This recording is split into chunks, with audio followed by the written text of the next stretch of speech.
అందరికీ చెప్పి నేను రొక్కమశేఖరపల్లి మాలమహండ రాష్ట్ర కార్యదర్శి డాక్టర్ బిఆర్ అంబేద్కర్ కోనసీమ జిల్లా ముమ్మడివరం నియోజకవర్గం ముమ్మడివరం సామాజిక ఆరోగ్య కేంద్రం అంటే ముమ్మడివరం గవర్నమెంట్ హాస్పిటల్లో నిరుపేదలకి ఫ్రీ డెలివరీలు చేయడంలో సిబ్బంది మొత్తం కూడా చాలా నిర్లక్ష్యం వహిస్తున్నారు. కారణం ఏంటంటే ఎక్కువగా ఈ ఈ ముమ్మడివరం గవర్నమెంట్ హాస్పిటల్లో ఫ్రీ డెలివరీలు అవ్వట్లేదు. కారణం ఏంటి? ఇది ఒక ప్రశ్నార్థకమే. ఎందుకంటే పట్టించుకునే నాదుడు లేడు కాబట్టి. గత వారం 10 రోజుల క్రితం ఒక వీడియో చేశాను నేను. ఈ ముమ్మడివరం గవర్నమెంట్ హాస్పిటల్‌లో ఫ్రీ డెలివరీలు అయ్యేటివి కూడా ఫ్రీ డెలివరీలు చేయకుండా వ్యక్తిగత స్వార్థంతో, డబ్బు మీద వ్యామోహంతో ఈ హాస్పిటల్ సిబ్బంది ప్రైవేట్ హాస్పిటల్‌కి తీసుకెళ్ళి ఆపరేషన్లు చేయించే విధంగా ప్రేరేపిస్తున్నారు. ఎందుకంటే హాస్పిటల్‌కి వచ్చినటువంటి ఫ్రీ డెలివరీ కేసుని వీళ్ళు ఒక రోజు 2 రోజులు ఉంచి భయభ్రాంతులకు గురిచేసి అయితే తల్లి బతుకుతుంది, లేకపోతే పిల్ల బతుకుతుంది. ఆ టైప్‌లో ఎవరో ఒకరే బతుకుతారు. ఆ టైప్‌లో ఈ పేరెంట్స్‌కి, ఈ పేషెంట్ కుటుంబ సభ్యులకి అందరికీ కూడా ఈ విధంగా భయభ్రాంతులకు గురిచేసి ప్రైవేట్ హాస్పిటల్ ఆపరేషన్ చేసే విధంగా ప్రేరేపిస్తున్నారని నేను గత వీడియోలో చెప్పడం జరిగింది. దీని మీదే డీసీఎస్ కార్తీ గారు గవర్నమెంట్ హాస్పిటల్‌కి వచ్చి ఎంక్వైరీ చేయడం జరిగింది. అది నిజమని కూడా తేలింది. పేపర్ న్యూస్‌లో కూడా వచ్చింది. నేను ఎందుకు చెప్తున్నానంటే ఈ గవర్నమెంట్ హాస్పిటల్‌లోకి వచ్చేది ఎక్కువ నిరుపేదలే. కానీ నిరుపేదలకు కూడా వైద్యం అందకపోతే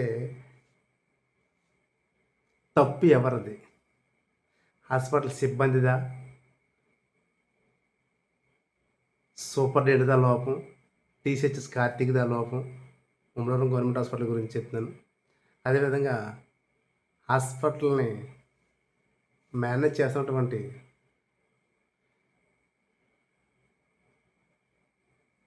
చైర్మన్ గారిదా? చెప్పండి. కనీసం ఇప్పటికైనా సరే ఈ హాస్పిటల్ మీద ప్రత్యేకమైన శ్రద్ధ పెట్టాలని హాస్పిటల్ చైర్మన్ గారిని సవినయంగా వేడుకుంటున్నాను. ఎందుకంటే ఈ హాస్పిటల్‌లో ఎవరికీ భయం లేదు. ఈ హాస్పిటల్ స్టాఫ్‌లో ఒకరంటే ఒకరికి భయం లేదు. ఒక సిస్టమ్ లేదు. అసలు వాళ్ళ విధుల మీద వాళ్ళకే అవగాహన లేని విధంగా ఈ హాస్పిటల్ స్టాఫ్ చాలామంది ఉన్నారు. కనుక ఎక్కువగా మన డాక్టర్ బిఆర్ అంబేద్కర్ కోనసీమ జిల్లాలో ముమ్మడివరం గవర్నమెంట్ హాస్పిటల్ ఒకటే నీచమైన వైద్యంలాగా తయారైందని చెప్పుకోవడం తప్పదు ఇంకా. ఎందుకంటే ఉదాహరణ ఇదే. మొన్న 3వ తారీఖుని మన ముమ్మడివరం గవర్నమెంట్ హాస్పిటల్‌లో జాయిన్ అయినటువంటి గర్భిణీ స్త్రీ సకిలే విమల గారు. ఈవిడికి ఫ్రీ డెలివరీ అయ్యే అవకాశాలు ఉన్నా కానీ 3 రోజులు ఆవిడని మభ్యపెట్టి ఏదో విధంగా మనం గవర్నమెంట్ హాస్పిటల్ ఈవిడికి ఫ్రీ డెలివరీ వేస్తే మనకు డబ్బులు రావనే దురుద్దేశంతో కుంటి సాకులు చెప్పి ఆమెని లాస్ట్‌కి ప్రైవేట్ హాస్పిటల్‌కి ఆపరేషన్ చేసే విధంగా ప్రేరేపించారు ఈ హాస్పిటల్ సిబ్బంది. ఎవరు? ఇందులో డాక్టర్ గారు సత్యకుమార్ గారు. పబ్లిక్‌గానే చెప్తున్నారు. మరి ఈ సత్యకుమార్ గారు ఇంతకుముందు కూడా ఇదే విధంగా ప్రేరేపించారు. ప్రైవేట్ హాస్పిటల్ వాళ్ళ సొంత హాస్పిటల్‌లో ఆపరేషన్లు చేస్తున్నారు. డబ్బులు ఎక్కువ డిమాండ్ చేస్తున్నారు. అసలు గవర్నమెంట్ హాస్పిటల్ అనేది ఫ్రీ డెలివరీ రావట్లేదని నేను చాలాసార్లు మొత్తుకున్నా కానీ ఎవరికీ అర్థం కాలేదు. ఈరోజు 3వ తారీఖున జరిగినటువంటి ఈ సకిలీ విమల గారు విషయంలో జరిగినటువంటి దురదృష్టకరమైన సంఘటన, దీని మీద కుటుంబ సభ్యులు, బంధుమిత్రులు అందరూ మాట్లాడిన వీడియో నేను ఇప్పుడు ప్లే చేస్తాను, వినండి. సిక్రిమల రవికుమార్ అనేవాడు ఎవరి మీద వ్యక్తిగత కక్ష పెట్టుకోడు. మనకి గవర్నమెంట్ హాస్పిటల్ ఎందుకు ఉన్నాయి? నిరుపేదలకి ఫ్రీ వైద్యం కోసమే ఉన్నాయి. మన హక్కులు మనం కాపాడుకోవాలి. మన పథకాలు మనం యూజ్ చేసుకోవాలి. మరి గవర్నమెంట్ హాస్పిటల్ నుంచి మనం ఫ్రీ వైద్యం పొందాలనే ఉద్దేశంతో నేను ఎక్కువగా గవర్నమెంట్ హాస్పిటల్ మీద దృష్టి పెట్టడం జరిగింది. ఎందుకంటే ఇక్కడ జరుగుతున్నటువంటి ఈ ఆకృత్యాలని నేను స్వయంగా చూశాక కూడా నేను ఈ విధంగా మాట్లాడడానికే నేను చాలా బాధపడుతున్నాను. ఎందుకంటే మా నియోజకవర్గం మెయిన్ గడ్డ ముమ్మడివరం. ఈ ముమ్మడవరం హాస్పిటల్ని మనం సరిగ్గా కంట్రోల్‌లోకి పెట్టుకోకపోతే, ఈ హాస్పిటల్ సిబ్బంది మన కోసం పనిచేస్తున్నారు. మన జీతాలు ఇచ్చి, మన ట్యాక్స్‌లు కట్టినటువంటి ఆ ట్యాక్స్‌లతోటి ప్రభుత్వం వాళ్ళకి జీతాలు ఇచ్చి, మన కోసం పనిచేస్తున్నారు వాళ్ళు. మరి మనకు మనకెన్ మనకు మనకి మన కోసం పనిచేస్తున్న వాళ్ళని మనం పని చేయించుకోకపోవడం తప్పెవరిది? మనదే. మన నిర్లక్ష్యమే. కానీ ఒకటే చెప్తున్నాను. ముమ్మడవరం గవర్నమెంట్ హాస్పిటల్ ఉంటే సూపరింటెండెంట్ లోకేష్ గారికి, అదేవిధంగా పై అధికారి డీసీఎస్ కార్తిక్ గారికి, అదేవిధంగా ఈ హాస్పిటల్ చైర్మన్ గారికి ఒకటే చెప్తున్నాను. ఇప్పటికైనా పోయిందేమీ లేదు. ప్రత్యేకంగా హాస్పిటల్ మీద ఫోకస్ పెట్టండి. ముమ్మడవరం గవర్నమెంట్ హాస్పిటల్‌లో ఏం జరుగుతుంది? ఎవరికి వారే యమునా తీరులాగా ఉంది ఇక్కడ హాస్పిటల్ సిబ్బంది. ఖచ్చితంగా ఈ హాస్పిటల్ సిబ్బందిలో కొంతమందిని మార్చేస్తేనే కానీ ఈ హాస్పిటల్‌కి తిక్క కుదరదు. ఎందుకంటే ఒకరంటే ఒకరికి గౌరవం లేదు వీళ్ళకి. ఎవరి ఉద్యోగం మీద వాళ్ళకి బాధ్యత లేదు. ఖచ్చితంగా ఈ బాధ్యతలన్నీ కలిగించాలంటే కొంతమంది స్టాఫ్‌ని చేంజ్ చేయాల్సిన అవసరం ఎంతైనా ఉంది. ఎందుకంటే ఇవి ఓన్లీ మనం ఖండించడానికే సరిపోతున్నాయి. ఇవాళ చేసిన తప్పులన్నీ కూడా మనం ఖండిస్తున్నాం తప్ప వీళ్ళలో మార్పు రావట్లేదు. మార్పు రావాలంటే ఖచ్చితంగా ఈ హాస్పిటల్ సిబ్బంది ఎవరో పట్టించుకోరు. ఖచ్చితంగా ఈ హాస్పిటల్ చైర్మన్ గారు ఖచ్చితంగా ఈ సమస్య మీద ప్రత్యేక దృష్టి పెట్టాలి. ఎందుకంటే రవికుమార్ అత్తమాటికి చైర్మన్ అంటున్నాడు. చైర్మన్ అంటే అవును, చైర్మన్ గారిని అంటాం. ఎందుకంటే ఒక ఒక ఒక బాధ్యత కలిగినటువంటి ఒక పదవి అది. ఖచ్చితంగా ఈయన పట్టించుకోవాలి. ఎందుకంటే మన హాస్పిటల్‌లో, మన నియోజకవర్గం హాస్పిటల్ మనం పట్టించుకోకపోతే ఇంకెవరు పట్టించుకుంటారు? హాస్పిటల్ సిబ్బంది చిన్నోడు తప్పు చేస్తే పెద్దోడు సమర్థించుకుంటాడు. ఆ పైయోడు ఇంకా సమర్థించుకుంటాడు. వాళ్ళ సమర్థించుకుంటారు. అదొక వింగు. కానీ మనం సమర్థించుకోకూడదని హాస్పిటల్ చైర్మన్ గారికి చెప్తున్నాను. ఖచ్చితంగా మీరు ముమ్మడవరం గవర్నమెంట్ హాస్పిటల్ మీద సరిగ్గా ఫోకస్ పెట్టాలని సవినయంగా వేడుకుంటున్నాను. ఖచ్చితంగా అదేవిధంగా ప్రతి పౌరుడు కూడా ఇటువంటి ఈ ఆకృత్యాలని ఖండించాలి, ప్రశ్నించాలి. అది ఒక పౌరుడిగా మీ యొక్క బాధ్యత, మన బాధ్యత. ప్రతి సమస్యను మనం ఖండిద్దాం, ప్రశ్నిద్దాం. మన కోసం పనిచేస్తున్నటువంటి ఇటువంటి ప్రభుత్వ ఉద్యోగులతో మనం ఖచ్చితంగా పని చేయించుకుందాం. బిడ్డకి కొంచెం నీరు అయ్యి తాగడం వల్ల కొంచెం ఊపిరితిత్తులోకి వెళ్ళింది, లివర్ లంగ్స్లోకి వెళ్ళింది. దానివల్ల కిమ్స్కి పంపిస్తున్నాం బేబీని. తీసుకెళ్ళండి, అబ్జర్వేషన్లో 2 days ఉంచుతారు, మ్యాక్సిమం 1 day ఉంచుతారేమో అనేసి అన్నారండి. మేము కిమ్స్ హాస్పిటల్ తీసుకెళ్ళాం సార్. అక్కడ తీసుకెళ్ళి 1 day ఉంచేవాడి మేము బేబీని అప్ చెప్పేసారండి తల్లికి. బేబీ ఆశ అండి. మాది అనాథవరం, ముమ్మడవరం మండలం మాది. మా ఆడపడుచున్న అమ్మాయిని సెక్లే విమలా గారి హాస్పిటల్ తీసుకొచ్చా, గవర్నమెంట్ హాస్పిటల్ ముమ్మడవరం.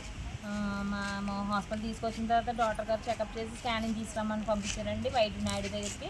రాఘవ రాశారు, మాకు రాఘవకి వెళ్ళాక కుదరలేదు. వైద్య నాయుడికి వెళ్ళి తీయించుకుని వచ్చే స్కానింగ్ రిపోర్ట్ తీయించుకొచ్చిన తర్వాత అందులో ఉమ్మని తక్కువగా ఉంది, బ్లడ్ పిల్లవాడికి వెళ్ళట్లేదని చెప్పారు లోపల బేబీకి. సర్జరీ చేసేలామో మార్నింగ్ నైట్ నుంచి ఏం పెట్టగానే అమ్మాయికి అని చెప్పారు. మార్నింగ్ 10 కల్లా ఆపరేషన్ చేసేస్తామని చెప్పారు. ఆపరేషన్ చేయడానికి కరెక్ట్గా 9:30 కల్లా తీసుకెళ్ళిపోయారని అమ్మాయిని.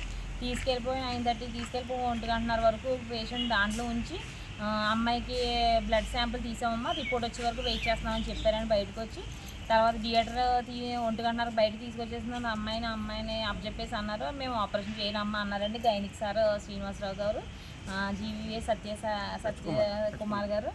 ఆయన అన్న మాట ఏంటి సార్ ఏమైంది ఏంటంటే రిపోర్ట్లో కొంచెం తేడా ఉందమ్మా, బ్లీడింగ్ కన్స్ట్రక్షన్ దగ్గర ఆగట్లేదు, అది ఆపరేషన్ చేసినా ఆగదు, ఆ అమ్మాయి ప్రమాదంలో ఉంది కాబట్టి తల్లిలో బిడ్డ క్షేమంగా వస్తారు, మీకు ఏది కావాలో చెప్పండి అనేసి అన్నారండి.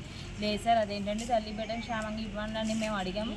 ఆయన ఏమన్నారంటే ఎవరో ఒకరు వస్తారని చెప్పారండి. చెప్పిన తర్వాత అప్పుడు సార్ అన్నారు ఇంకో రిపోర్ట్ వస్తుందా, రిపోర్ట్ వచ్చే వరకు ఆగండి లేదా కాకినాడ తీసుకెళ్ళిపోతారండి. నేను రాసిచ్చారని కాకినాడ వరకు. మేము ఆ రిపోర్ట్ కోసం వెయిట్ చేస్తామని వెయిట్ చేసాను. 4 గంటల రిపోర్ట్ వచ్చిన తర్వాత దాంట్లో నార్మల్ వచ్చింది.